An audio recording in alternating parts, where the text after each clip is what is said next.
I don't. My bad. I don't know what happened. You know, that's what I get for trying to wave at people. So if I don't wave at you, I'm just acknowledge you. My bad. That was bugged out. My bad. Continue with what's going on in LA. It's all good. Yeah, so I was saying that as far as protests happening out here, there are protests happening, but they're not as big as the major ones that happened already like 2-3 weeks ago.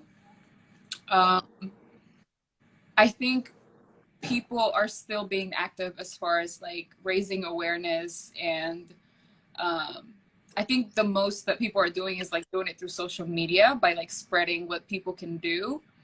Right. I've seen a lot of pages that share information as far as, you know, go sign this petition or go email this governor or officer in this specific city that needs to make changes happen, you know. But yeah, it's been interesting to kind of feel like the atmosphere. It just feels so weird. Like, yeah, you can just feel it in the air. now Course, with the racial tension, with the racial tension, I've always heard that LA is like more of a laid back city, where it's racial. It's, you know, race plays a part, fortunately, in all parts of America. Yeah. But it isn't as thick as it is in other parts of America, where everybody's just kind of like more of a hippie vibe, where everybody kind of just melts with everybody. Right. Did you experience that when you first moved to LA, or could you obviously see that it was, you know, some tension or some division in between races? That's a good question. Initially, when I moved here, the first thing that you realize is the multi-ethnicities that are here. Like, it's just like New York. It's a melting pot of Blacks, Hispanics, whites, Asians, Pacific Islanders. Like, there's people from everywhere, which is beautiful. But I think even with like the structure of how LA is set up, certain neighborhoods are Right. still heavily populated by Black people. Certain neighborhoods are still heavily populated by Asian people. Certain neighborhoods are still heavily populated by Hispanics. So although that's still like the foundational structure of how LA was set up, there is a beautiful dynamic of like different races at every restaurant that you go to or every coffee shop that you go to. So Right. I wouldn't say that there's racial tension. I think there is more of an awareness for the appreciation of the person that's like next to you. You know what I'm saying? Right. Which is completely different than having tension with somebody. Yeah. What's your favorite part? I know this wasn't a part of our pre-pro. What's your favorite part about living in LA? Oh, there's so many things. I think I've learned to appreciate just access to things that you wouldn't normally have, like back in Tulsa. And I think that just comes with how populated it is and how there's so many businesses, so many creative people, so many, it's just a plethora of things. But I think the things that you have access to is just phenomenal. Yeah. All right. So speaking of access, speaking of LA, so we recently just had a situation with Starbucks. Now, there's a lot of Starbucks here. I can only imagine there's 50 million of them in LA. So, you know, I wanted to talk to you about cancel culture. Mm-hmm. One of the things that we're trying to cancel as a people is Starbucks. Do you happen to be an avid coffee drinker? I love coffee. Okay. I know you are too, right? Yeah, I love coffee, but you know, energy drinks are taking a hold of me, and you know, that's just it's unfortunate, but yeah, I love drinking coffee, but I don't usually get energy from coffee. I just like the way that Me neither. it tastes. But I actually drink a lot of it's like 10% coffee, more cream and sugar. So I don't really know if that counts as like a coffee person. You hear me? But yeah, that's I'm more of a latte person. Let's not say coffee. Let's say latte. I'm more of a lot of milk. You know. So on June 3rd, a story broke about Starbucks banning its employees from wearing Black Lives Matters apparel. Right. And this isn't the first time that we've had a situation with Starbucks. In 2018. They had a whole day where about 2,800 stores, I think, had a racial bias training. This is in 2018 after they threw the homeless guy out, right?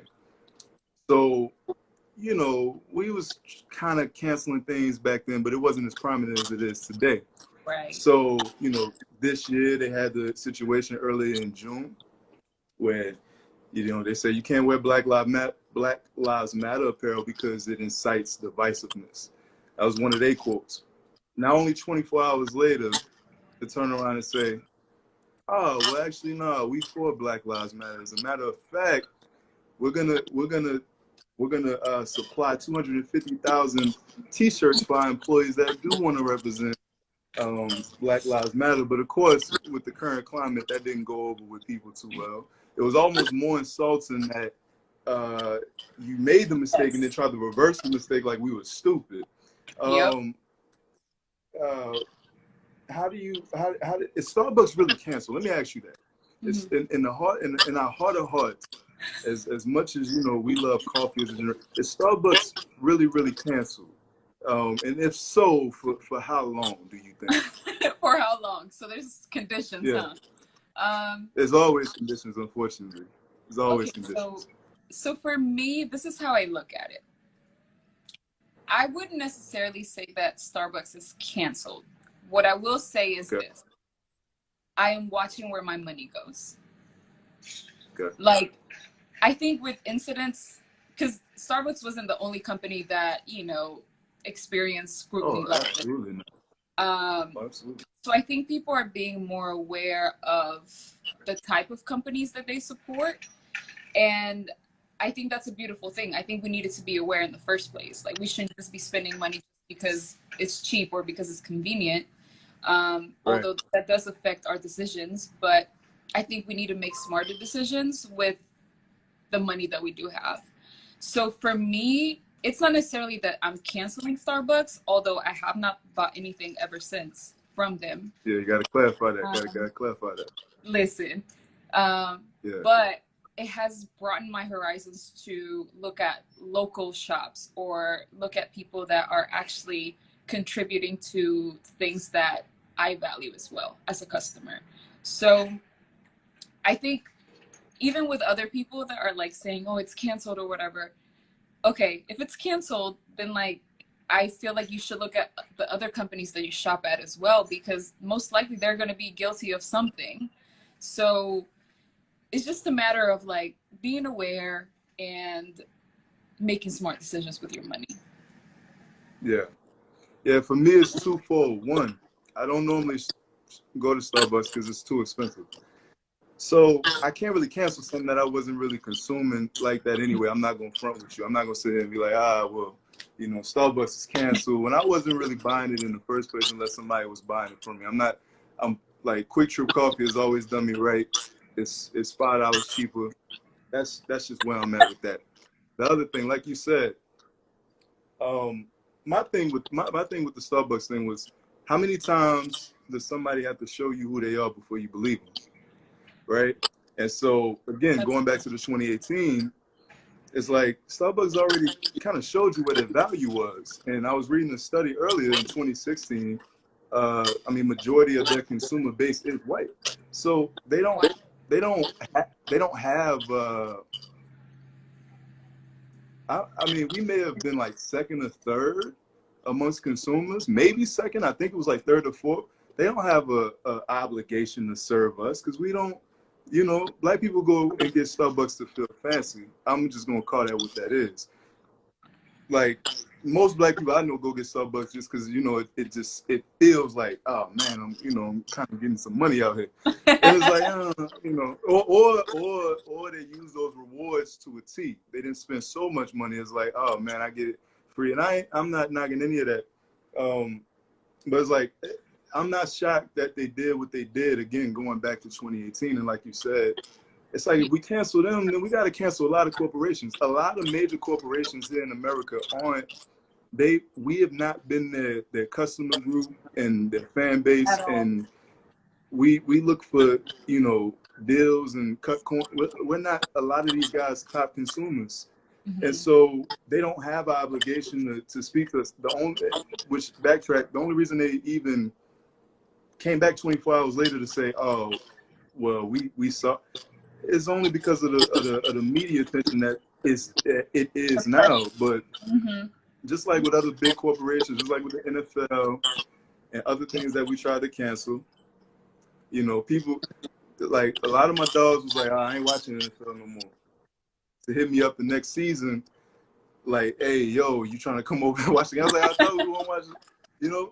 So, you know, even with the Starbucks thing, I know it's a hot topic right now. I don't think the cancellation of Starbucks will last very long. It'll just be kind of overdrawn and like, you know, I mean, they apologize, they sorry, like, but that's frightening because something else is gonna happen, and then all right, we back to counseling them again, you know. So I mean, I just want people to understand that, like, a lot of corporations, a lot of the major corporations here in America don't have our best interests at heart, never have, unless we're affecting their bottom line. Starbucks was afraid that we were going to start to affect their bottom line in this upcoming quarter, and so they had to backtrack to be politically correct. But make no mistake about it, they still feel the exact same way that they did before they backtracked their statement 24 hours later, 24 hours earlier. Like, and that's what I want people to understand. And honestly, if people can take that and say, all right, well, I'm going to shop one anyway because they really don't care, I accept that. Just don't think that them backtracking says that they care about race relations or that they care about Black people any differently than what they did when they first banned people from wearing Black Lives Matter shirts. You know, that's all I want people to be hip to. Let's talk about cancel culture with celebrities. There's been a lot of celebrities, small and big, Instagram celebrities, hip hop artists. Y'all gonna leave J. Cole alone, by the way. Y'all gonna leave Cole alone. Y'all gonna leave J. Cole alone, by the way. Hip hop artists. A lot of celebrities are being canceled if you even utter the wrong thing against protests, whether it be the protests or even a riot. And if you say that you're against the riot, and there's been a lot of celebrities called to the carpet because they're calling for cities not to be destroyed. How do you feel bad for the microscope that is on celebrities in today's culture, with every little thing that they say being magnified and, I mean, even being scrutinized to a degree that's unlike everything we've ever seen before? Do you feel bad for celebrities in today's culture? I don't know if I would necessarily feel bad, because at the end of the day, like, your platform is for you to use however you want, and you are entitled to your own opinion. Right. So I think whenever they post stuff, I think they're aware of the flashback that they're going to get. Like, you think so? They don't act like it. I think, and this is another thing that I was going to say, is that, like, you have to take responsibility for what you say, right? Like, there's a cost to whatever you say regardless. People are going to have their opinions. It's just a matter of you being aware of it and owning up to it. Like, hey, this is my opinion and I'm sticking by it. Now, of course, people can be sensitive. Like, that's another thing. People are overly sensitive nowadays. Right. And this just goes with, like, the cancel culture thing that I do not like, because, and don't agree with, because it's almost as if just because somebody doesn't agree with your opinion doesn't mean that, like, you get to point the finger at them. Like, no, I don't agree with that. I think that's shameful. Like, yeah, who are you to tell them, like, what to think? If somebody was trying to tell me and, like, pointing the fingers at me for, like, being wrong and just accusing me of, like, whatever my opinion is, then, I mean, that's hurtful. But I'm not accusing you of, you know, like, whatever your opinion is either. So I don't know. It's just, it's complicated. So I feel for them, but I don't feel bad for them, because I'm sure they've experienced all types of stuff. Yeah, I mean, I'm with you. I don't necessarily feel bad for him either. You're a celebrity, you know, Yeah, you get celebrated for doing the little things. exactly. Other side of that is scrutiny. Um, and you got to be mindful of what you say. At the end of the day, if people like you and I, and you're a lot more famous than I am, if people like you and I can spark up conversation or spark up some type of offense or reaction out of people that's in our immediate peer group, what do you think you're going to get as a celebrity? And I understand, and I understand the concept of, well, we're human too. We have our own. Okay, that's fine, but I never understood the concept of human beings being upset about people having opinions on their opinions. Like, you have an opinion about my opinion. It's free thought. Like, and it's fair game. You don't call anybody to call, but you don't call them names. You don't call them shameful. But if you have a discrepancy against my opinion, that is your absolute right, just as well as it was my absolute right to voice my opinion in the first place. So I don't feel bad. And then when you're a celebrity, you're on a public scale. You got 100,000 to 1 million different followers, this, that, and the third. If you don't want what you feel to be I think it's foolish in a way, not calling them foolish people, but I think it's foolish in a way to think that you're not going to put it out and you're not going to receive criticism for it. And that's why I'm like, do people really know what they're signing up for? Because I've seen plenty of celebrities post something, get backlash, and then post something mad at the fact that they're getting backlash. It's like, what did you expect to come from you saying what you want? You know, these are the same people that spend money at your concerts and stream your music, and you're gonna get mad at the fact that they're mad at something that you said. It's just the way of the world, and people have a right to have an opinion on your opinion. So now I don't feel bad for them. And at the end of the day, I mean, I get people are sensitive, but like these people don't cut your checks. So for you to put that much stock into what they feel about how, and I don't agree with canceling people. I'm not for the cancel culture on a ordinary level or on a celebrity level. Like, I don't agree with the cancel culture, you know, but unfortunately that's the world that we live in. And if you don't want to be canceled, or if you don't want to risk being canceled, just leave it to yourself. If you're not educated on a situation, just stay quiet. Or run this past somebody before you say it. Like, hey, if I say this, do you think that they're going to... That was my biggest gripe with Kanye at one point. It wasn't that he was saying what he was saying. He was saying how he felt. It was just like, man, who are you telling this to before you actually go out in the public and say it? Like, who are your friends? Like, like, I do that with my friends today. Like, when they hit me and they like, Rock, I'm about to tell such and such this, or I'm about to say this and the third. I'm telling, like, I don't really think you should say that, bro. Like, you know, like, you know, who are you, you know, running these thoughts through, you know? But, you know, I don't agree with the cancel culture, but I don't feel bad for them either. Like, you got to know your platform, know where you're at, know that the level of success that you've achieved comes with this level of pressure, unfortunately. That is what it is. And if you didn't want to be a celebrity, you can't take advantage of it in one vein and then denounce it in the next vein when people are coming at your neck. That's just a part of being famous, unfortunately. So I don't feel bad for them, but, you know, much is love to everybody who does watch. I think the people I do feel bad for, though, are the ones that have been silent for whatever reason, and then like people are like pressuring them to like say something. Y'all gonna leave Cole and Kendrick alone. I keep saying that. Y'all gonna leave Cole and Kendrick alone. That's what I'm saying. Like, leave people alone, because who knows what they're doing behind the scenes, if they're doing something. Who knows what they're thinking about? Who knows how many people are affected in their circle? Like, you just don't know. You know what I'm saying? Like, people are quick to assume. And I think that's what's aggravating to me about cancel culture too. Yeah. And it's interesting that you say that, because a lot of people that are silent, I keep using Cole and Kendrick as an example.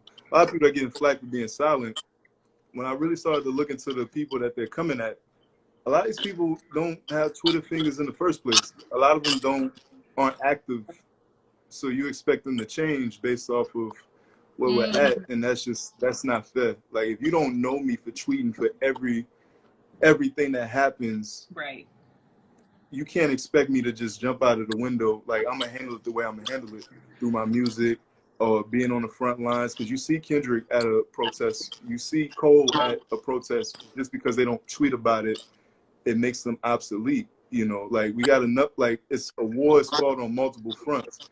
We got a lot of people tweeting. We got a lot of people on social media being active. Not everybody needs to fight the war from that front.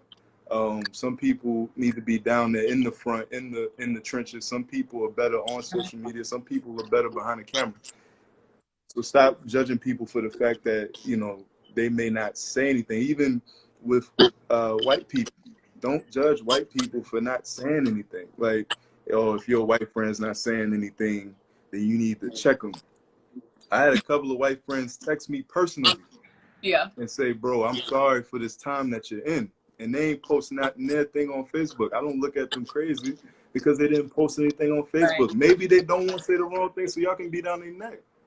Or maybe they don't want to say something that they don't mean. But even like but the white people I do know, they on the front lines. They're more about action than talking. So, like, you know, that's unfair. I think it's unfair for people to expect people to handle situations how they will handle it. And just because everybody is active on social media consists of tens of millions of people every day. Not everybody needs to be on social media. Not all 6 billion people need to be on social media. Some people need to be out there doing the work. Right. Speaking of doing work, you're a part of a wonderful church called C3 out there in LA. Shout out to C3.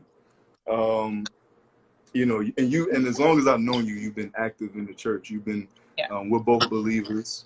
You know, you've been active in church, active in ministry. Do you feel like the church is doing enough right now in today's climate? Do you feel like they're doing enough to push for equality and change? Ooh-wee. I'm gonna say that churches are doing what they can. I don't, because to say that they're doing enough, like measuring, like, I don't know how to measure what's enough and what's not enough. You know what I'm saying? So I think people are doing what they can. I can speak for our church. We have definitely been praying, of course, but also we've had conversations like with people who are of the African American community in our church, and our pastors have had conversations with them, and they've been very raw. They've been unfiltered, and a lot of things that needed to be said were said. But overall, like, the spirit of unity and love was, you know, binding it all together. So those were healthy conversations that needed to be had. I think we're probably kind of late in that, having those conversations. This should have been happening decades ago, honestly. But I think it's an honor to have those conversations now and to be a part of what's happening in the church as a whole. I think the actual steps that need to happen vary depending on like what type of church you are, what region you are, your actual demographic of the church, because one church could be, you know, could have a large membership that is Black, whereas other churches might not. So the actions are going to be completely different. But I think people are doing what they can. And as a minority, I definitely encourage people to have grace, you know, for church leaders, because this is not easy to navigate. Like, it's not, and I know it's not about like pleasing people, but it's about leading people the way that Christ leads us. So the tension, of course, like, you might not want to talk about this, but you might have to talk about this. So I think churches are doing what they can, and I think it's a beautiful thing. Why did you mention that we should have this conversation decades ago? Why do you think this conversation the conversation of race in the church has not been brought up until now. I honestly don't know how to answer that. I don't know. Because I can only base things on my experience. And fortunately, like, I was able to go to a multi-ethnic church when I grew up. So this wasn't an issue with us. So I truly don't know. Yeah, no, that's understandable. And it's like we probably, to answer my own question, I don't know. I don't know either. I think somebody asked me that. Like, somebody asked me, like, why is it taking so long? It's like, man, we really had a lot of instances where we had to collide race and church, because yeah, since the beginning of America, has always been a separation of state and church. Mm-hmm. State and church is separation, so you don't intertwine the two. You know, in race relations, race equality is a state issue. So, you know, it's like we go to the black church over here, y'all go to the white church over here. Hispanics are sprinkled in a little bit of everybody's church, or they got their own service, their own speaker, their own translator. You know, so it's like we're gonna keep everybody in their particular groups. Just like in high school, and everybody gets their particular factions. Everybody gets what they like, and we never have to cross the boundaries. Whereas now you have more multi-ethnic, multi-generational churches where everybody is at least making an effort to try to blend together. You got those saints that do go to, you know, Mount Zion Baptist Carmel ministries from 7 to 10 in the morning, and then go to TC from 11 to 12:30. You still got those that's trying to mix and, you know, do the best of both worlds. You know, but we're starting to get a lot more. I mean, shout out to Hillsong, you know, Passion City, all these different places. But we, like, the multi-ethnic churches, you know, it's just becoming more and more of a thing. And so I don't know if the church is necessary. I mean, honestly, I don't know if the church is necessarily doing enough. And like another question I had was like, what more can they do? The church, not unfortunate, the church is business. Church is business. All right, church is big business. In business, you got your bottom line. Now, I don't know every pastor in America, so I can't speak for every pastor in America. And I'm not going to speak for every pastor in America. I'm just going to say that it would be hard pressed for me to believe that a lot of these churches don't operate out of a business mind as well as they operate out of a spiritual mind. And so, are they doing enough? I don't know. Is it really their conviction to do enough? I don't know. Do I hear about churches donating and giving to different causes around their city? I don't know. So it's like, I don't know if they're doing enough. I just know they haven't done a lot in the past, and more of the successful churches haven't done a lot in the past. Again, this is from top-notch churches to, again, the Mount Carmel Zion that's only worried about a lot of smaller black churches don't even care about their community like that. So why would a big church care about this person's community if the church in their own community don't care about it? Yeah. So it's like, as a whole, I don't know if they're doing enough. And even right now, I see a lot of white pastors bringing light to the issue. Yeah. I've watched a lot of it. Honestly, I'm not moved by a lot of it. I'm not moved by a lot of it, because if this hadn't been an issue in the last, you've been in ministry for 20 years, and it just recently became an issue this year, how can I not look at you like different corporations that's just bringing it into the picture? Bruh. Like, that's what I'm saying. So it's like, I don't know if you're necessarily doing enough, or if you even want to do enough, or if you're just bringing light to it, so that way you don't lose the 20% of black people you got in your church. I hate to be critical of that, but I don't know if you're doing enough. What have you done? What have you done thus far? And I've yet to hear any of these, famous white pastors, say what they're gonna do moving forward. So it's like I don't know if you're doing enough because you haven't told me what you've done, and you're not telling me what you're gonna do moving forward. You didn't say, you're marching, but we're gonna give to this cause, to this foundation, to that foundation. The NFL gave $250,000. NBA then donated money. All these different corporations have donated money to different causes and then pledged money to different causes. I haven't heard of one church doing it. And not to say that they have to publicize it, because in the word it says we don't publicize our good deeds. But if you do it, somebody gonna report it. And I ain't heard about nobody reporting anything. So I can't say that y'all doing enough, So, and I mean, what more can they do? Again, donate. Put your money where your mouth is. That's one of the things I love about, TC. They put their money where their mouth is. Yep. You ain't got to question what they're doing with the money. We doing this. A lot of churches aren't as transparent as that. And so for me, the biggest ways that you can contribute is one, showing your diversity, putting more people of color on your stages. Yep. And not just the famous ones that we know.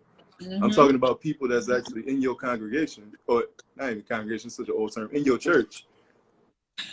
Putting them up on stage, not even to preach, to do whatever. Like a lot of churches have 3-4 black people on their staff. A lot of the major churches have like 3, 4, 5 black people on their staff, and you don't know that they on staff because you don't see them. You don't even come on. You don't see them. So it's like, what more can you do? Show the diversity that's actually a part of your church, and again, get in tune with your community. Know what foundations are going on to help disenfranchised youth. People in the black school system, like in these predominantly black areas where the schools are horrible. What are you doing for the schools? How are you partnering with them? How are you partnering with just the community of minorities that's struggling with medical bills? Like, how are you partnering with these people, and who are you getting in touch with to actually make effect in your community? Instead of being global as you have been, show me what you've been doing in your own community. Actually put more effort into your community. I think that's donating, showing diversity. I think that's a couple of things they can do.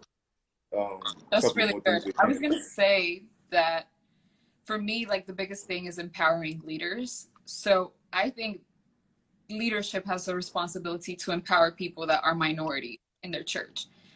Stop empowering the people that look like you. Change your circle and empower us. Let me just straight up say it, because there's absolutely no way that God has only called people that look like you. There's so many giftings in other people that don't look like you that you need to bring the gold out of. And it's your responsibility to do that, to have those eyes to see people that don't look like you, that are anointed and that are called, to raise them up. That's like the biggest frustration for me. And I just hope that they actually do that. I mean, that's the hope. And I just got to see it. And I mean, it's nothing to be proven to me, but I just got to see it. And like you said, raising up people, raising up leaders, and not to be the token black guy to say we got black people at our church. Actually putting them in position to make decisions, just as if you was in a Fortune 500 company. It's the same scale. That's what I'm saying. It's a business.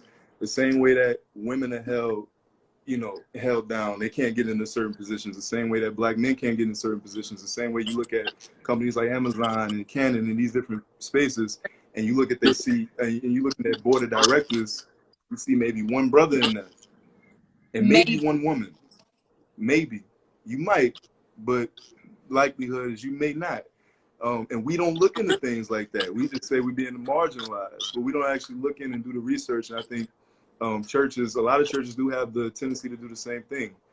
Nepotism is a huge thing, because your daughter ain't never want to do ministry ever, but she knows she got an opportunity, so she gonna do it. I'm telling you things that I've seen physically, like, or your daughter. So it's like, all right, my daughter, and she got married to a dude that don't want to do ministry at all, but they campus pastors. Like, how? Like, they don't even want to do this, and then they're struggling, and it's like, I don't know why we're struggling as a church, because you just That's right, Mama Love. You filling quotas. You know, don't just fill quotas. Actually, get people in there and empower them, because we do have the ability to do exactly what y'all do. You know, we shouldn't have to just go to an all-black church in order to be seen and our giftings to be used, or we shouldn't even be used because we're the one, just to be shown as a prop as the one black guy that's in your church. Like, it's just not cool. So, okay, well, last question. We're gonna lighten it up just before I get you out of here. Okay. All right. So everybody popping up outside, right? Not only is everybody popping up outside, people popping up outside with BAES. Like, people, you know, there's some relationships that popped up on my Facebook where I'm like, really? Really. So, you know, I don't know. Have you seen them? Have you seen some pop out relationships where it's like, oh man, I ain't really see that coming, or maybe I did see that coming. I didn't know y'all was gonna pop out like that. Have you seen any? I honestly have not. Man, I was surprised when you like mentioned that question. I was like, maybe I'm missing something. I honestly have not seen anybody that has been. So listen, I'm gonna put you up on game. I don't know if you're active on Facebook. That's where you gotta go. You see, they taking a little longer on Instagram, but on Facebook, some relationship statuses are changing. Like quarantine BAES. That quarantine BAES are becoming BAES in real life. I'm just asking you straight up. Do you think it's safe to make quarantine BAES in real life? Should quarantine BAES stay quarantine BAES? I mean, of course, it depends on the actual relationship, right? But I think if you use your time properly over quarantine and you got to know the person the way that you wanted to get to know them, I think it's safe to like take it to the next step, actually make it official. Now, if you were just messing around because you wanted time, you know, I mean, you wanted to fill up your time with flirting with people, then good luck, because it might not last. Yeah. It's probably not gonna last. It's probably not gonna last. You know, listen, I'm gonna keep it all the way real with you. I think quarantine BAES should stay quarantine BAES. If you kept them inside, you kept them inside for a reason. No, you kept them inside for a reason. Like, you know, like, if you kept them inside, you kept them inside for a reason. What I'm seeing is you know, a few people that's jumping into, you know, relationships. I was discussing this with somebody. A lot of people ain't got quarantine BAES because they didn't know if they was gonna live or die. I'm just keeping it real. Mortality has a way of tricking our minds, right? So, but then people start coming back outside, and it's like, man, I think I made the wrong decision. There's a lot out here for me. Oh, she survived, cool. I'm just like, I can't speak for all dudes. I'm just gonna keep it all the way real, like we do on the ReachOverCulture podcast. We keep it all the way real. I know a lot of guys that I know that went and got quarantine BAES and trying to make them BAES in real life, and it's just not working out because it just wasn't what they signed up for. So I think that quarantine BAES for men and women, if you didn't know them before the quarantine, that should stay in quarantine. You know what I'm saying? Like, you just leave that right there where you. But if you knew them beforehand, and you know y'all had a relationship over some time, then cool. But if you ain't know them beforehand, and it was just kind of like kicking it because the world was in them, you just go ahead and let that go. Go ahead and let that go. Don't make it public on Facebook, because then I'm gonna be looking 2 weeks later when you like delete all y'all pictures on Instagram and Facebook. I'm gonna be like looking at, because I'll be stalking. I'm not gonna lie to you. I'll be paying attention. Even people that's kind of popped in here, I'm paying attention to y'all. Just know that I'm paying attention. And I'm not gonna say anything, but I'm paying attention. And I think quarantine BAES should stay, you know, in quarantine. We're not in quarantine anymore, so it should be a dub. I'm really speaking to my brothers up north who's struggling because they can't get rid of. They don't know how to let the girl that they had during quarantine go.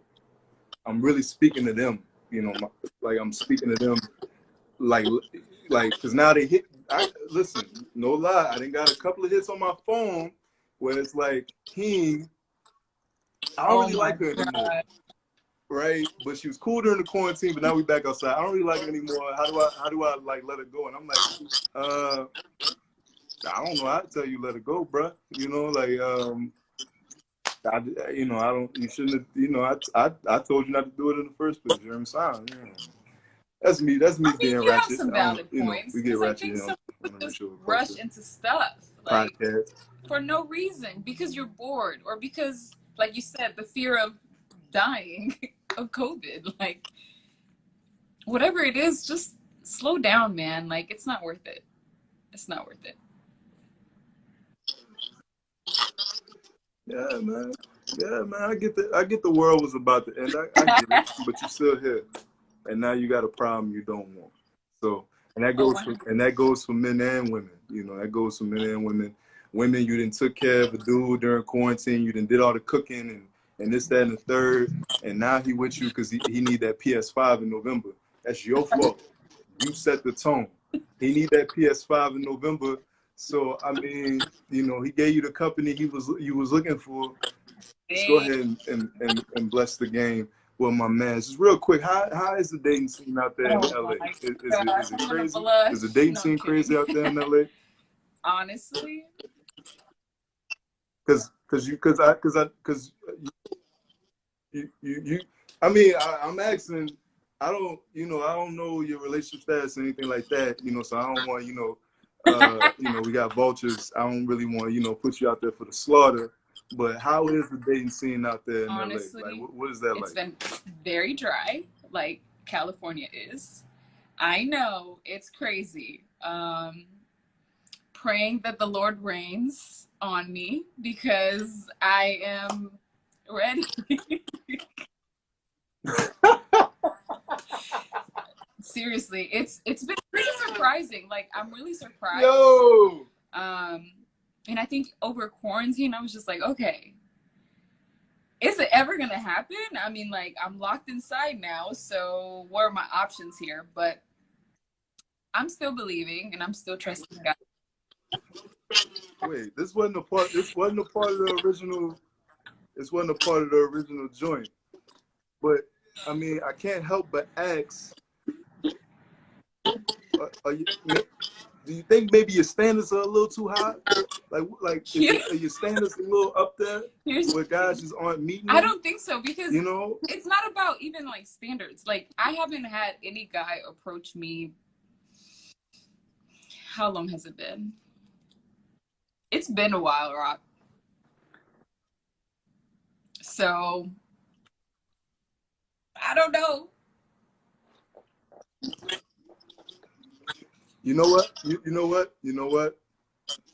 I know what it is, and I seen this. I think it was a part of your. I think it was part of you and David's Instagram not too long ago.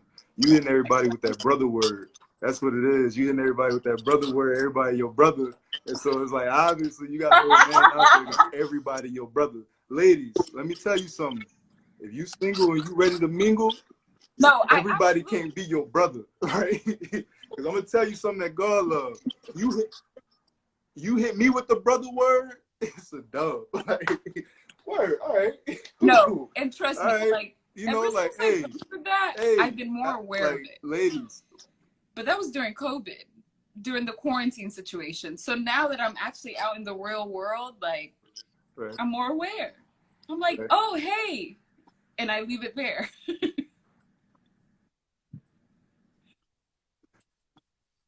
So you're not slinging that word around like, as much anymore. You're actually somebody that I treat as a brother, aka people that are married.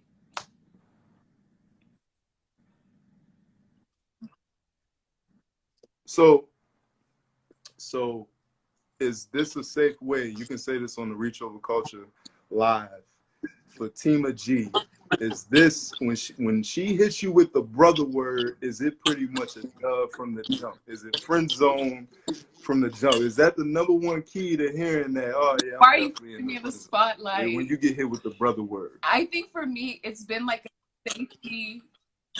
Hey, listen, I couldn't help it. There's so much I could talk to you about. I couldn't help it. I've been meaning to ask these questions. I couldn't help it. I'm sorry. I think it's like a, you know, protective mechanism, maybe because I just either don't want to, either I'm not interested from the top of my head, or like, I don't know. But I'm more self-aware now. I think that's a win, right? Okay. But you didn't answer the question. If you hit somebody with the brother word, does that mean that they friend zone, and that's just what that's going to be? Straight up. I think I do that out of love, but I am more self-aware now, like I said.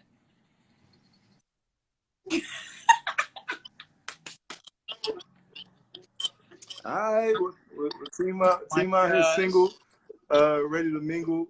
You got a few homegirls in the chat that, you know, they not giving you any game. I don't understand. You gotta give a, you know. Kelsey, help me out. TIMA, let me ask you: have you figured out the single life? Have you figured out the single life? Have you really figured out how to be single? I think so. I think specifically now, because I mean, wow, obviously. The shade. Palm trees just swinging back and forth. No, I think now that I've like started doing more entrepreneurial things, like that's been my focus, and not necessarily that I don't think about like being in a relationship, because of course I do. Like I want to be in one, and I want to build a future with somebody, but I'm pretty like content right now, and I wouldn't be mad with an addition to the contentment, if that makes sense. Yeah. No, that makes all the sense in the world. It makes all the sense in the world. You know, shout out to K-Dot. You know, she said you fine enough to be, you know, word or not. But that's the thing, though. It's like, I don't know what type of dude that you're looking for. You know, that's another podcast, maybe for another day. I don't know what type of dude you're looking for. Right? Yeah. You don't know either. Things that I'm looking for, you ain't got a type? But I'm not like super specific about the package.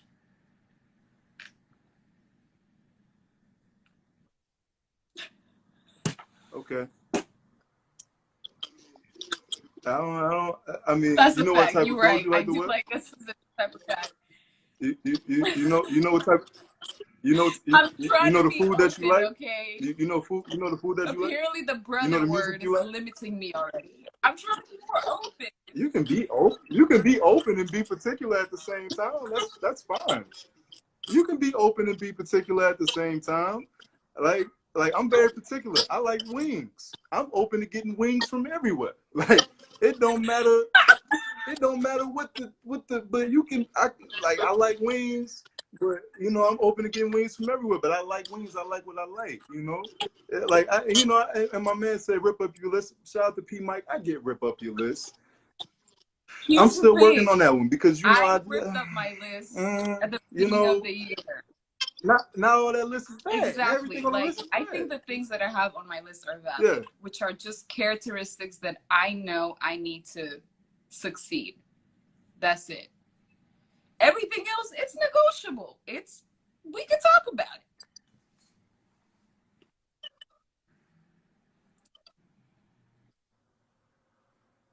Man, I got so many questions. Like I don't understand, like how you gonna find a dude if you don't even know what type of dude you like? I'm lying. I know what I love. That's you know, but there's a lot of women out there that I don't know. I have an idea. So you know what you like. All right, cool. So you just haven't found that person. No. It's like asking a woman what she want to eat. I know what I want to eat. Yeah, I know what I want to eat. I don't know what I want to eat. That's kind of crazy, you know. So you know. So wait, when the man asks you what you want to eat, you know exactly what you want, or pad thai, or sushi.